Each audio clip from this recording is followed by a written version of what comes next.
Oh, the joy of relationships. They start out exciting, fun, thrilling, and then sometimes they feel frustrating and upsetting and confusing. Well, how do we make sense of the relationships that are in our life, whether it's our spouse, our children, or even our boss? Well, I have an expert today, Cathy Lumsden, who is going to help us with our relationships and to help us have that better connection. Cathy, thank you so much for being here. Thank you for inviting me. I'm thrilled. Now, you wrote an incredible book, and I love the title of it. Yes, The Best Advice Your Mother Never Gave You, a guide to finding love in the 21st century. So how did you come up with that title? Oh, it was a lot of fun. Our moms didn't know, our dads didn't know, our grandparents didn't know how to create an emotionally connected, healthy relationship. They didn't have the time, right? They didn't have the resources. So now we know in the 21st century, we have the answers. So when I think about my parents and so many of my friends, their parents, they haven't had success in relationships. I mean, our parents have been divorced, maybe some have never remarried. I know parents who just after one relationship failed, they just shut down and there was never anyone in their life again. And that is so common. Even some of the young people. I actually spoke to a woman today. She's like early 30s. She has no desire to be in a relationship. She's scared to death. So people are starting to see that so-called institute, number one, isn't working anymore. But they're feeling inside that they can't handle another heartbreak, because heartbreak is anguish.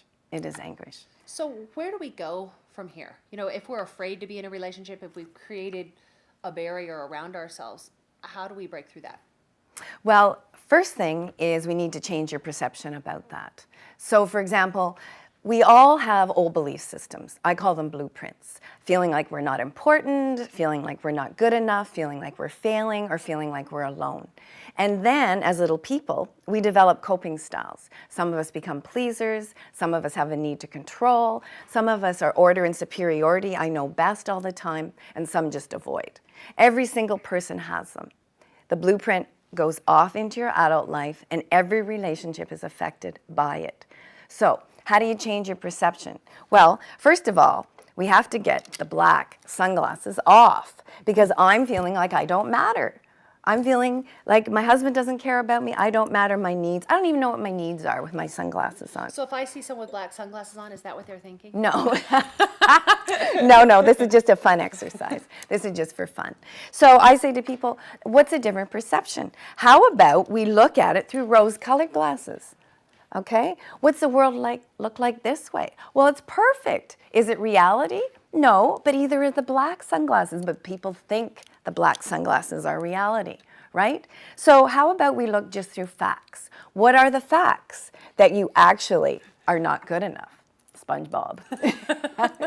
There aren't any facts most of the time. If you actually stop and think about your thinking, ask your friends. Ask your friends sometimes. When you're really down, you need to get that. So changing your perception is extremely important. Number one, 80-20 rule, 80% of your emotional reactivity is coming from those old belief systems. Catch it, know it. Know that your partner who's reacting at you also has an old blueprint to help you stop personalizing it. These are just a few tips that I talk about. Now, Cathy, you are truly an expert. You're an Adlerian psychotherapist. And how long have you been in practice? Over 25 years, worked with over 100,000 different clients throughout my life, yes. Mm-hmm. Now, I understand that this is your first book. Do you have another one that's coming out? Yes, I'm writing another book, co-authoring it with Evita Roche, and it's called Talking Naked. Talking Naked. Ooh. It's an interesting sounding book. What does it mean to be talking naked? Is it what it sounds like? No. It's how can you be transparent in a relationship? How can you learn to be authentic and not be frightened to be who you really are?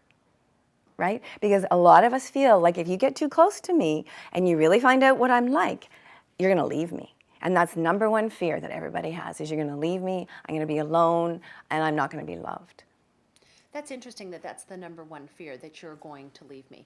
I mean, I do see that not only within my friendships, and it makes sense. Mm-hmm. But how do we make peace with that fear of being left or abandonment? Abandonment. Well, first of all, we need to really understand that that is a story. It's not a reality.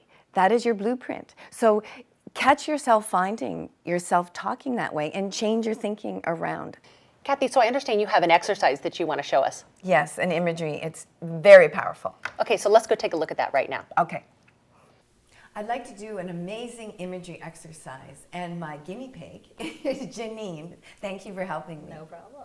This is an extremely powerful exercise because it uses a different side of the brain. When we're thinking, we're using our left side, but when we're in imagery, which athletes, astronauts, everybody uses to shift stuff, we're using the other side of the brain. So Janine, what I want you to do is think of a time when you were emotionally upset, angry, hurt, whatever you choose. Okay. Then do I tell you? And tell me it. Probably this last year or so, dealing with a mother who has dementia, who is very challenging. She's not a sweet little lady. She's not happy. She's in an assisted living, and she's a mad person. She's not the mother I grew up with. That must be so difficult. Yeah, I'm her primary caregiver, even though she's in the home. So I get the good, bad, and indifferent. So it's a challenge. I never dreamed it would be that way. No. And it's just she can't help it, and it's just hard to reconcile your head with your heart. So that's probably the biggest challenge I have in my life right now. Yeah, that's hard. So Okay. So what are the dominant feelings that come up for you? probably never being able to do the right thing, no matter how hard you try. It's always a negative thing. Everything's viewed opposite. Everything is it's totally twisted and turned, and she can't help it. It's not her, it's the brain's not working right. Yeah. And her anger and her frustration and her depression, I'm like the devil. So yes. it's all, it's a constant criticism, a constant you hate me, a constant you don't love me, you dump me here, those type of things. So a lot of helpless, like you have no It is. control. I can't control her at Okay. all, and Okay.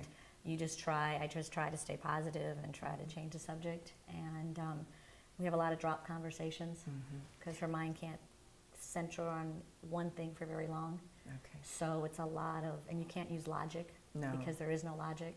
No. You just have to figure out ways to pacify it and to move on to the next subject without Okay. wanting to kill her No. or her kill me. Yeah. Okay, so close your eyes, and what I want you to do is stay with those feelings of helplessness. No matter what I do, it doesn't work, I can't get it right. And I want you to let your mind come up with an image. It feels like X when I'm having to deal with my mom. And what image pops into your mind?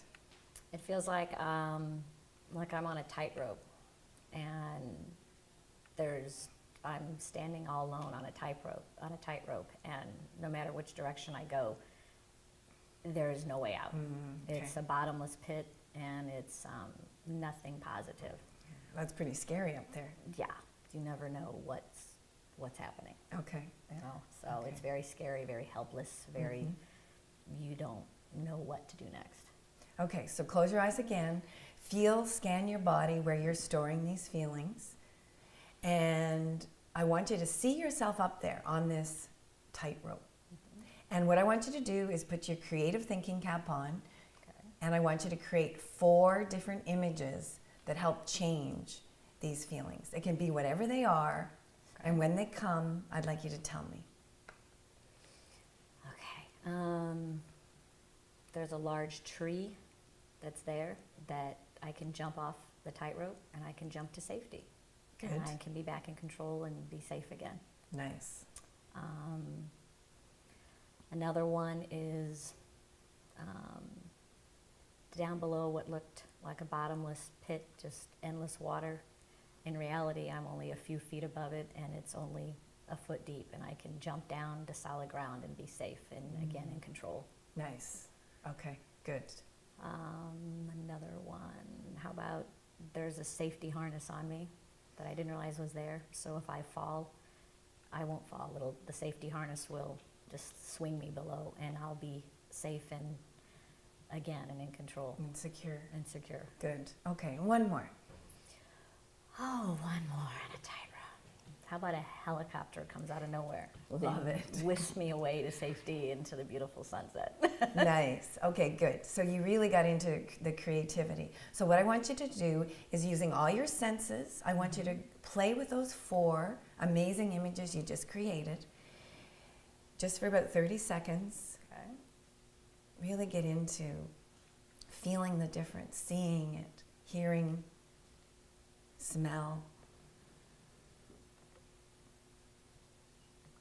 using a different side of our brain. Do you want me to describe those or just? No, just listen? sit with Okay. it and experience it. Good. Good. So which one feels more real? Which one feels like you can really grasp hold, that your favorite one? Probably jumping to the tree. Okay. It's a big, like old tree with great big limbs that are perfect for climbing, and you have lots of directions you can go, and the road to you can sit there and just stare at the beautiful sun, or you can climb down onto the safety of the ground, and I can smell the grass, and I can hear the leaves blowing, and I can feel the warmth of the sun. You're good. Deep roots. This tree has really deep roots. Deep Okay. roots, that's so that's right. your favorite one. Probably. Okay. All right. So going through those 4 different ones, how are you feeling now about interacting with your mom? More peaceful, much more at rest. I envision being with her, and instead of tensing up, I envision jumping on my tree Good. to safety, or I envision jumping in the water and splashing and enjoying it, and not trying to take the stress away and just let her ramble, and I'm in a safe place, and I'm not in stress, and I'm not upset. I'm just peacefully breathing through it.